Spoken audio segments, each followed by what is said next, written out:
I think no Burns supper would be complete without a recitation, and that's the time we're at now. And I'm delighted to be able to invite Rotarian David Sewell to come forward and give us a recitation.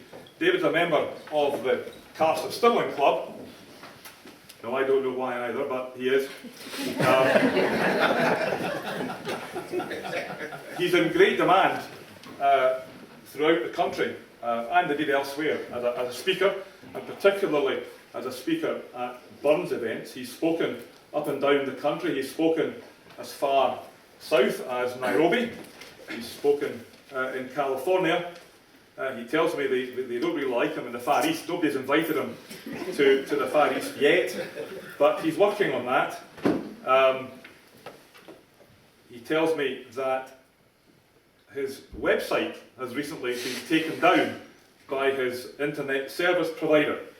So this may be the last opportunity we have to speak with, to hear David before he's hauled off by the police for posting unsavoury pictures of John Kilby in his bikini line.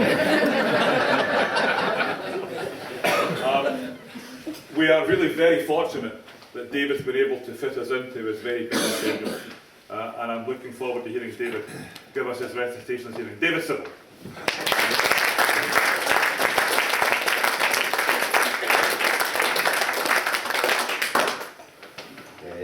I'm hoping that my website actually is back up today.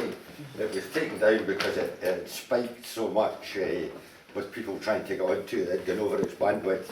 But I wrote to them, or I phoned them, or I emailed them and said we'd reinstate it in the 26th, but it probably goes back down the has. Anyway, enough of that. If you're ready for this, settle down, charge your glasses, fasten your seat belts for the greatest poem in the world, Tam O'Shanter, a tale of brownies and bogles full as this book.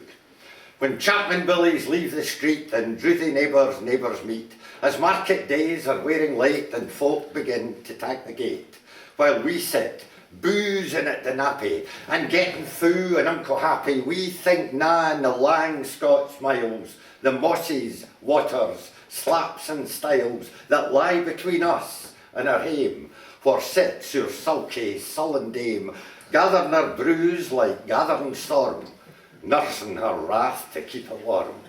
This truth, fand honest Tam O'Shanter as he frae air ye nechted canter, all there from there a tune surpasses for honest men and bonny lassies. Ah, Tam, hadst thou but been sae wise as ta'e thy ain wife Kate's advice, she told thee weel thou was a skellum, a blethering, blustering, drunken blellum, that frae November till October, ye market day thou wasna sober, that ilka melder with the miller thou sat as lang as thou had siller, that every nag was caught a shoe on, the smith and thee got roaring fou on, and at the Lord's house, even on Sunday, thou drank wi' Captain Jean till Monday. She prophesied that late or soon thou would be fanded, drowned in doon, or catched wi' warlocks in the mirk by Alloway's old haunted kirk. Ah, gentle dames, it gars me greet to think I'm ony counsel sweet, I'm ony lengthened sage advices the husband frae the wife despises. But to your tale, ye market neck, Tam had got planted uncorrect fast by an ingle blazing finely, with reeman swats that drank divinely. And at his elbow, Suitor Johnny, his ancient, trusty, drouthy crony, Tam load him like a vera brother. They had been fou for weeks together. The nicht drave on with sangs and clatter, now the ale was growing better. The landlady and Tam grew gracious with secret favours, sweet and precious. The suitor told his queerest stories, the landlord's loch, ha ha ha ha, was ready chorus. The storm without might rare and rustle, Tam didna mind the storm a whistle. Care, mad to see a man sae happy, e'en droomt himsel among the nappy. As bees flee hame will aids a treasure, the minutes winged their wayward pleasure. Kings may be blessed, but Tam was glorious, o'er all the ills of life victorious. But pleasures or like poppies spread. He sees the flower its bloom is shed, or like the snow falls in the river, a moment white, then melts forever. Or like the borealis race that flits ere you can point their place, or like the rainbow's lovely form, evanishing amidst the storm. Nae man can tether time nor tide.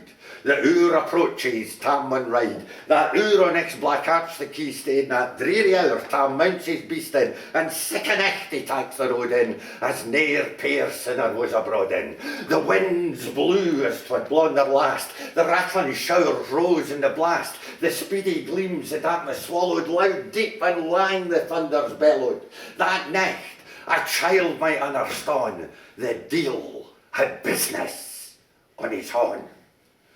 Wheel mounted on his grey mare meg, a better never lifted leg, Tam skelpit on through dub and mire, despising wind and rain and fire, whilst holding fast his gid blue bonnet, whilst crooning o'er some old Scots sonnet, whilst glowering round with prudent care lest bogles catch him unawares. Kirk Alloway was drawing nigh, where ghasts and hoolits nichtly cry.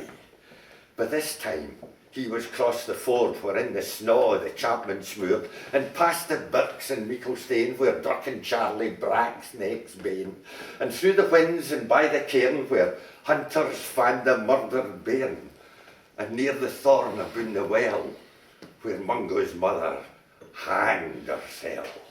Before him Doon pours all his floods, the Dublin storm roars through the woods, the lightnings flash frae pole to pole, near and more near the thunders roll, when, glimmering through the groaning trees, Kirk Alloway seemed in a blaze. Through Ilka bore the beams were glancing, and Ludrison did mirth and dancing.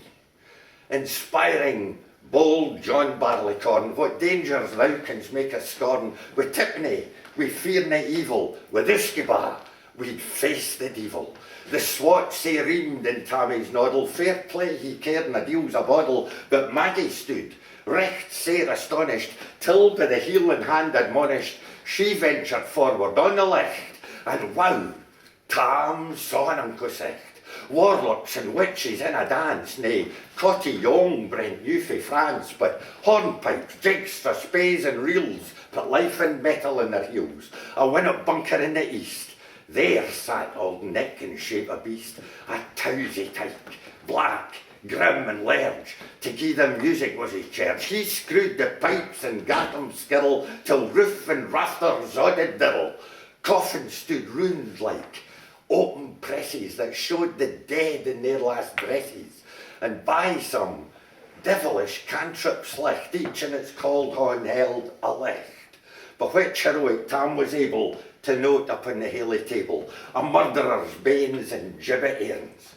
'Twas span lang, wee and christened bairns, a thief new cutted frae a rape, with his last gasp his gabded gape, 5 tomahawks of blood red rusted, 5 scimitars with murder crusted, a garter which a babe had strangled, a knife a father's throat had mangled, whom his ain son o' life bereft, the grey hairs yet stack to the heft. Wi' mair o horrible and offy, which even to name would be unlawful. There was even a letter from me to use, with aspects taken from last year's news. A lot happened in politics this last year, but I won't linger too long, so have no fear. With the Brexit vote to leave the EU, and a shock result there, but that's not new. It does appear that we're in a mess, but however you voted, I hope it's for the best. For David Cameron, it was a bad day. He resigned, and we've now got Theresa May. The irony is that she wanted to stay, but she now has to find a get-out way. Another shock over the pond made America spin, Hillary out and the Donald in. Immigrants out and will build a wall, friends with Putin, what'll befall? With Trump and Boris, I've a thought to harbour. I wonder if they do go to the same barber. and Farage reminded me of Michael Finnegan. First he was out and then he was in again.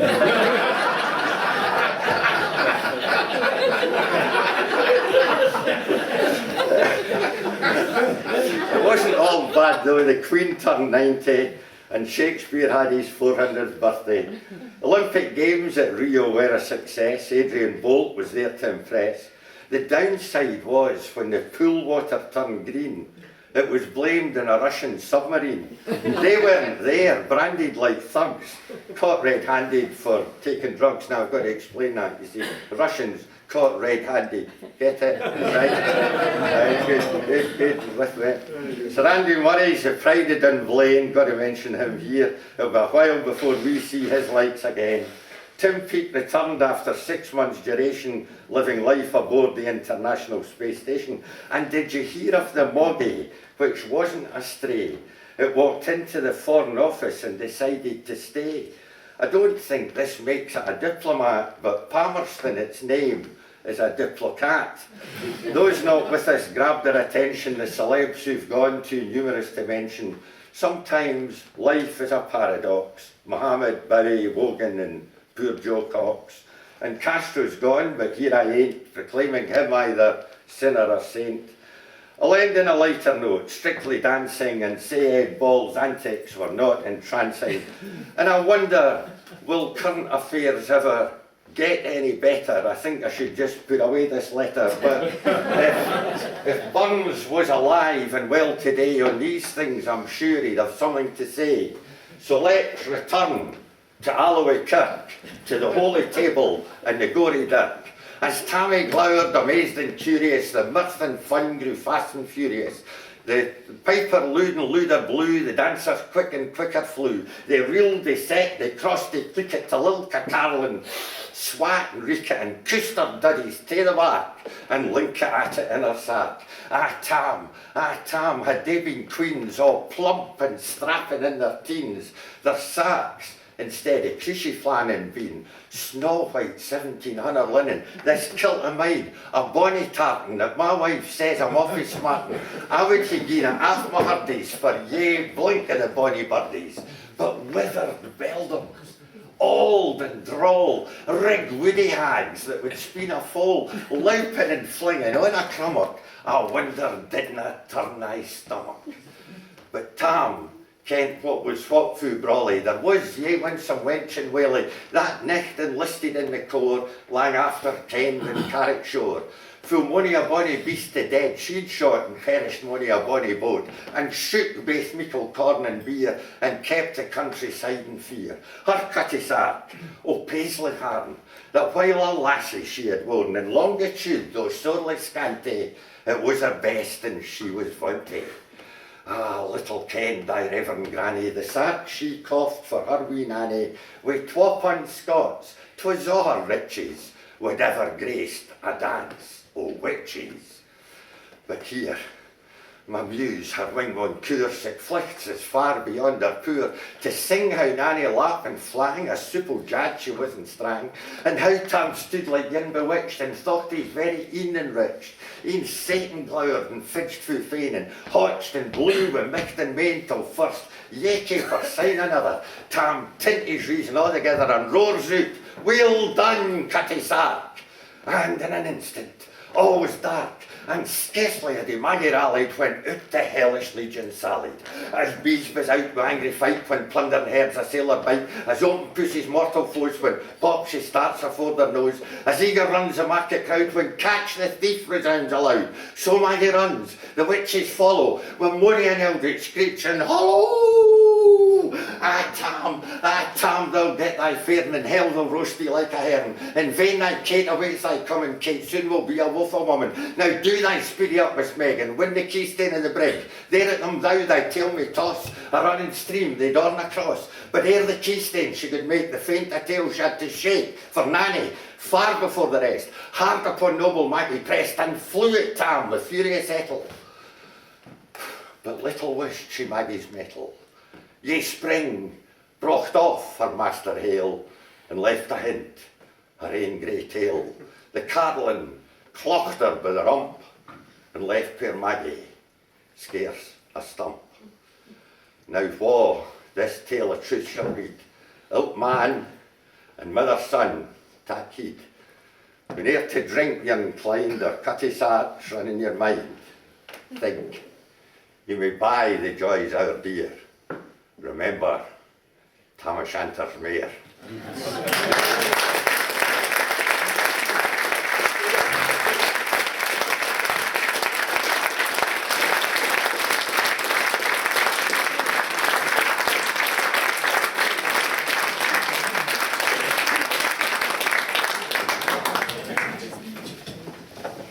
Well done, David. And seamlessly integrating last year's history. Well done indeed. I can see why they love you in Nairobi.